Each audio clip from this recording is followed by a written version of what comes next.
గురుభ్యో నమః. శుక్లాంబరధరం విష్ణుం శశివర్ణం చతుర్భుజం ప్రసన్నవదనం ధ్యాయేత్ సర్వవిఘ్నోపశాంతయే. గురుర్బ్రహ్మా గురుర్విష్ణు గురుర్దేవో మహేశ్వరః గురు సాక్షాత్ పరబ్రహ్మ తస్మై శ్రీ గురవే నమః. శృతి స్మృతి పురాణామాలయం కరుణాలయాం నమామి భగవత్పాదం శంకరం లోకశంకరం. వాగర్ధావివ సంపృక్తౌ వాగర్ధ ప్రతిపత్తయే జగతః పితరౌ వందే పార్వతీ పరమేశ్వరౌ. వందే పార్వతీ పరమేశ్వరౌ. సౌందర్యలహరి విపుల భావాన్ని గ్రహించడానికి ఈ వీడియోని వీక్షిస్తున్న మీ అందరికీ నా యొక్క నమస్కారములు తెలియజేసుకుంటున్నాను. అలాగే సౌందర్యలహరి శ్లోకంలో విపుల భావమును రచించిన గ్రంథకర్తలకు, ప్రవచనకర్తలకు అందరికీ నా నమస్కారములు తెలియజేస్తున్నాను. మా గురువు గారైన శ్రీ జ్ఞానేశ్వరాంబ గారి పాదములకు నమస్కరించి వారి ఆశీస్సులను అర్థిస్తూ సౌందర్యలహరిలోని 49వ శ్లోకం యొక్క విపుల భావాన్ని తెలియజేయడానికి అమ్మవారు నాకు ఇచ్చిన శక్తి మేరకు, జ్ఞానము మేరకు నేను ప్రయత్నం చేస్తాను. సౌందర్యలహరిలోని 49వ శ్లోకము ఈ విధంగా ఉంటుంది. విశాలా కళ్యాణి స్ఫుటరుచి రయోధ్యా కువలయైః కృపాధారా ధారా కిమపి మధురా భోగవతికా అవంతి దృష్టిస్తే బహునగర విస్తార విజయా ధ్రువం తతన్నామ వ్యవహరణ యోగ్యా విజయతి.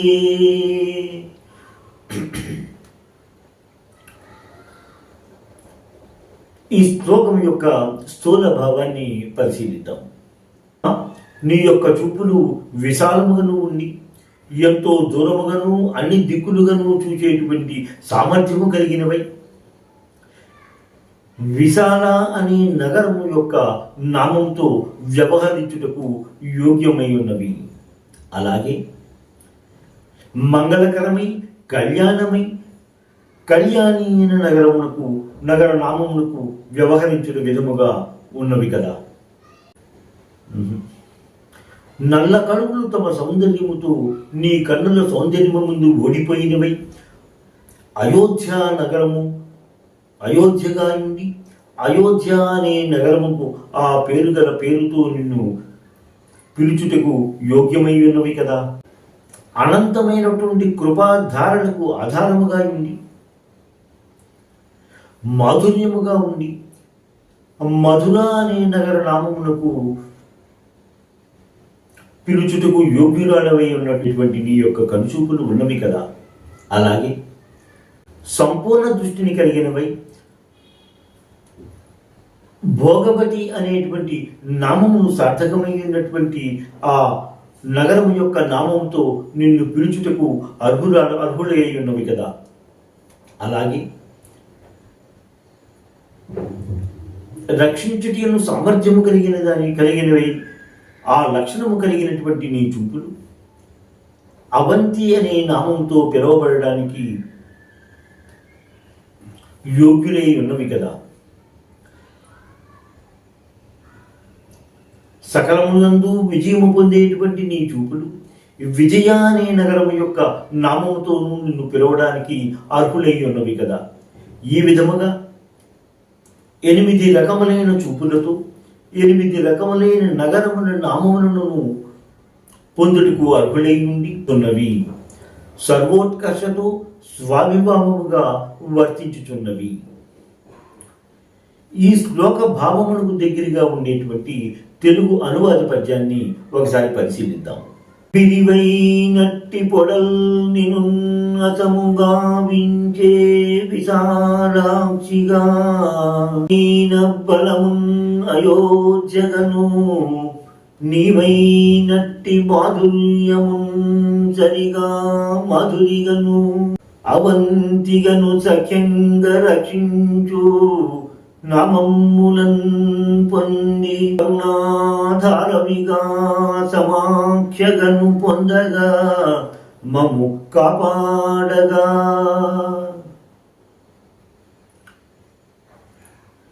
ఈ 49వ శ్లోకములు అమ్మవారి యొక్క వివిధ విధములైనటువంటి చూపులను వర్ణిస్తూ బయటికి కనపడుతూ ఉన్నా ఆ యొక్క చూపులను వర్ణించుటలో వాడిన విశేషణములతో ఆయా నగర నామములను ఆ చూపులు పొందే విధముగాను లేక ఆ చూపులు విరివిగా సాగినటువంటి ఆ పట్టణములకు ఆ ప్రాంతములకు కలిగినటువంటి నామములతో ఆ చూపులను కూడా పిలిచే యోగ్యతను పొందినవై ఉన్నాయి అనే విధంగా ఈ శ్లోకాన్ని రచించారు శంకర భగవత్పాదులు. తే దృష్టి విశాల కళ్యాణి స్ఫుట రుచి కువలయై అయోధ్య అన్నారు. అంటే నీ దృష్టిని విశాలముగను మంగళకరముగను నల్ల కలవుల సౌందర్యమును ఓడించగలిగేటువంటి సౌందర్యముగా ఉండేటువంటి చూపులుగాను ఉన్నాయి అన్న విధంగా మొదటి పాద రచన జరిగింది.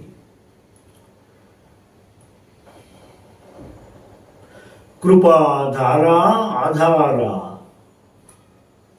కిమపి మధుర ఆభోగవతిక అన్నారు. కృప కారుణ్యం యొక్క ధారణకు ఆధారముగా ఉంటూ మాధుర్యముగా ఉంటూ పూర్ణముగా ఉండి ఆభోగవతిగా ఉండేటువంటి విధముగా ఉండేటువంటి ఆ చూపులను రక్షించగల సామర్థ్యము కలిగినటువంటి ఆ చూపులను అవంతి అనే పేరు పెట్టుకుని పిలుస్తూ చూపులలోనే విజయము సాధించేటువంటి లక్షణము కలిగినందువలన ఈ విజయాన్ని నీ చూపులను పేరుతో ఆ విధముగా పిలుచుకునే విధముగా ఉన్నాయి అన్న విధంగా అని చెబుతూనే భారతదేశంలో ఉండేటువంటి వివిధ నగరముల పేర్లతో అమ్మవారి యొక్క చూపులు ఉన్నాయి కాబట్టి అమ్మవారి చూపులు సోకినటువంటి ఆ ప్రాంతములకు ఆ పేర్లు వచ్చేయి అన్న విధంగా శంకర భగవత్పాదులు ఈ శ్లోక రచన చేసినట్టుగా మనం గమనిస్తూనే ఉంటాం. ఈ శ్లోకం యొక్క మిగతా విపుల భావాన్ని నేను నా తరువాతి వీడియోలో తెలియజేస్తాను. శ్రీ మాత్రే నమః. స్వస్తి. ఎంతో అధ్యయనం చేసి మీకు అందిస్తున్న ఈ వీడియోలను ఆదరిస్తారని భావిస్తున్నాము. మా ఈ ఛానల్ని సబ్స్క్రైబ్ చేసి ఈ వీడియోలని లైక్ చేయండి ప్లీజ్.